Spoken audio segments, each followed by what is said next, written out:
now we've got some links coming back to us, and we've sort of gone through the basics. Let's talk a little bit about how search engines work internally. So at least at a basic level, the underlying assumption of how search engines work is that your quality and your importance is proportional to the number of sites linking to you. And if you're an important site, your links are worth more in terms of boosting the importance of other sites. And the corollary to this is also, if you frequently link to other sites, your links are worth less as influence boosters compared to important sites that hardly ever link at all.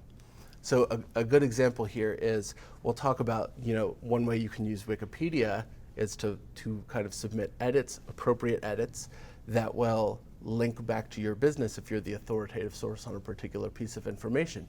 That's a very important site. Wikipedia shows up as the first result for many, many search queries. However, it links out to other sites like crazy.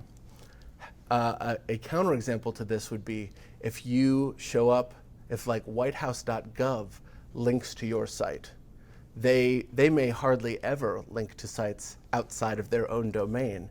And so that rare occurrence, it's almost like an endorsement, and that could boost your SEO ranking like tremendously overnight when that sort of rare event happens. So you sort of end up having some amount of importance and then diluting the effect of your ability to link outwards proportional to the number of outgoing links you have.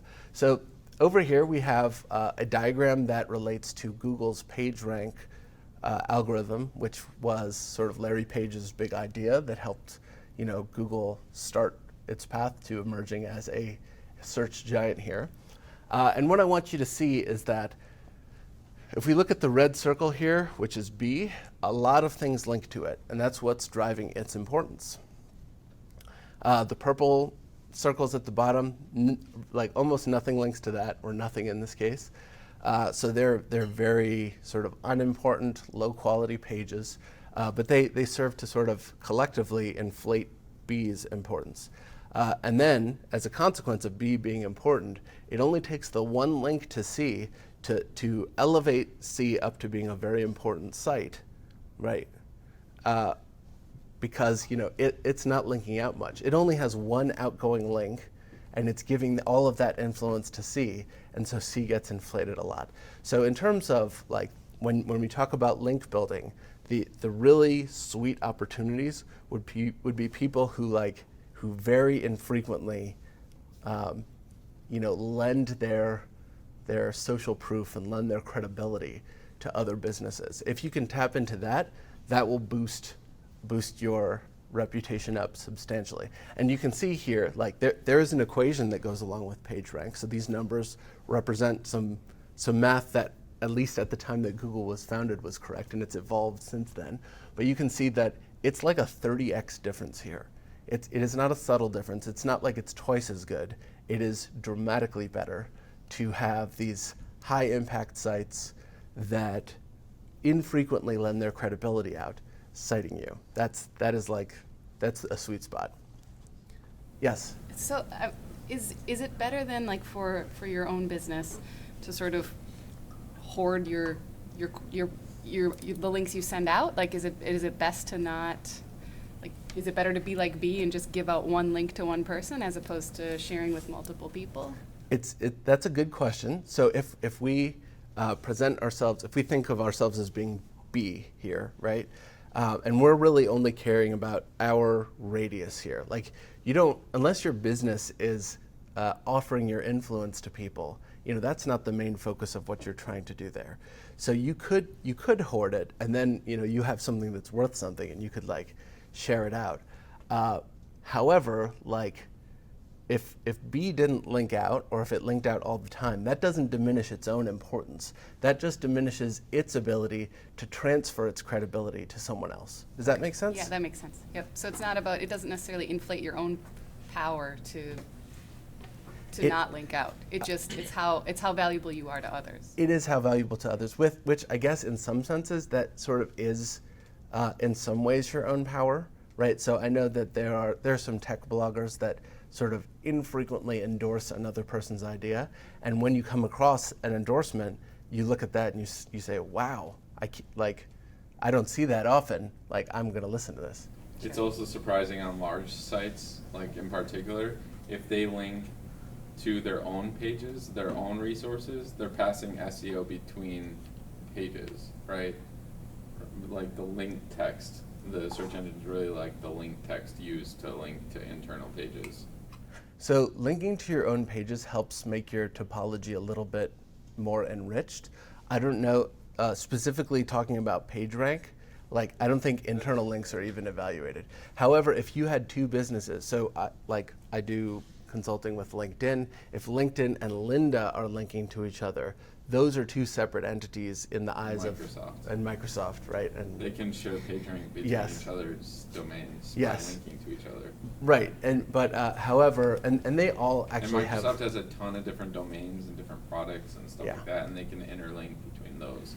They can, but they're effectively, in doing so, spreading out their value. True, yeah. And it's better to have like one domain, huge single point of influence on a really nice topic than to spread everything out over. Yeah, that's why we moved frontendhandbook.com under frontendmasters.com. Good move. So we have a question online. Yep. Nikita K asked if there's a way to see PageRank. Maybe you'll talk about this at some point. She's asking about tools for seeing something like that. So you can see your PageRank by installing some Chrome extensions, and if you search for PageRank, there will be a bunch of them that I think Google has one. They used to have something called Google Toolbar. I'm not sure if that's still maintained. The thing that I would caution people on is like it's like watching your stocks every hour. Like you just want to focus on things that are known to drive PageRank up. And watching it every day and keeping tabs on it, that's not really going to help you move your marble forward, because especially if you're like a new startup and there are other established players in the space, they're going to be ahead of you. And there's really nothing you can do except like let time pass and let people start visiting your site, and like it's a long-term effort. So you can see your PageRank, but I don't find that is something that I frequently focus on. I just know that this is the theory of how things work, and this is why you want people to link to your site. And I do definitely use this. The thing I'm more focused on is looking at the inbound versus outbound links on sites that can refer to me. So I want to be able to tell like A versus B and C, so I can know like, well, let's go out to lunch with B and see if I can like write a guest blog post on their site, because I want that 30x multiplier. So just if I can like focus that in a little bit. Yep.